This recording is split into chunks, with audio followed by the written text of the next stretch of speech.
Hi, Tom Brown here, and we are talking Hardy Reid, and we've got Scott Reid, CEO of Hardy Reid. And I know a lot of the people that have watched the videos and a lot of your friends and clients have always asked you about how did Hardy Reid come to be. So if you would, tell us the story about how you and John Hardy decided to form this company.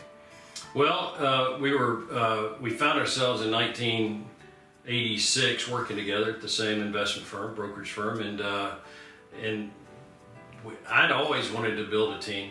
I never wanted to. If I was out, I would like to know somebody had my back, and I don't mind having somebody else's back when they need it. And so this idea of developing a team to work with clients seemed like a really good idea. I may have talked John into it at the time. He was doing well on his own and wasn't probably sure he needed me as much as I needed him, but I wanted to build that out. And so in 1987, we literally shook hands and decided to go into business together. Never had a contract, never needed one until we started our own firm and had to. Lawyers. And so we shook hands and started working together in 1987 and started building this team out. And it became more and more important as we went from a commission-based business to a fee-based business with a brokerage firm we were with. And then in the late 90s, when we had been drinking the Kool-Aid of this fiduciary management and how much better that is for clients and keeping your clients on the same side of the table that you're on and not selling product but actually becoming a profession instead of a sales position. And as we developed that, it became clear to us that we wanted to take on fiduciary responsibility for our clients and liability for the actions that we have on behalf of our clients. And so we started building that part of the business out. And if you're working for a brokerage firm or an insurance company or the right division of a bank, they don't want you to do that because most of our business is a product selling business.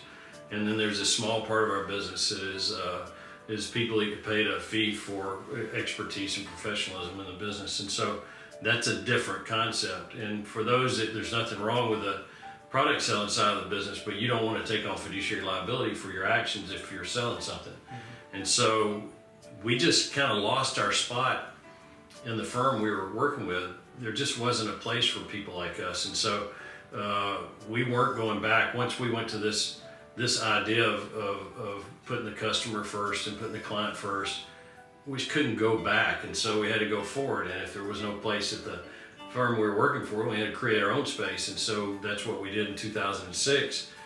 We started Hardy Reid, and October 16th of 2006, we cranked it up, and we've been going hard ever since. And so we left some folks we thought were appropriate for the brokerage business where they were. We took the people we thought were appropriate for the consultative relationship that we created, took them with us and started a small firm, and then we got a lot bigger since then. So it's gone very well for us. I told my wife once, I said that there really isn't any going back once you take it to the level that we've taken it to, and once you commit to this type of business. I said if they told me I couldn't do this anymore, I had to go back to selling product, I'd have to go sell real estate or something. I don't know. I couldn't go back. I've gone too far. So we're all in.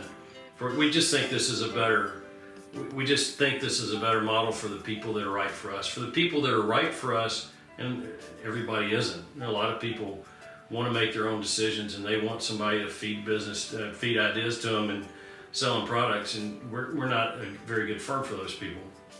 But for people that want to live their life, make their money the way that they grew up and learn to make their money in the jobs that they're in, and then go home and have a family life and all those other things and not spend so much time trying to figure out the investment world.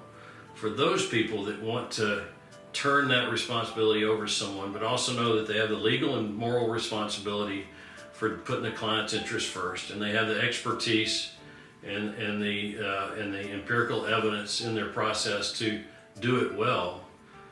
I just don't think there's anybody out there that's better at that than we are. No. And so that's what we did. Well, thank you. Now we know how it came to be. Thanks. Yep.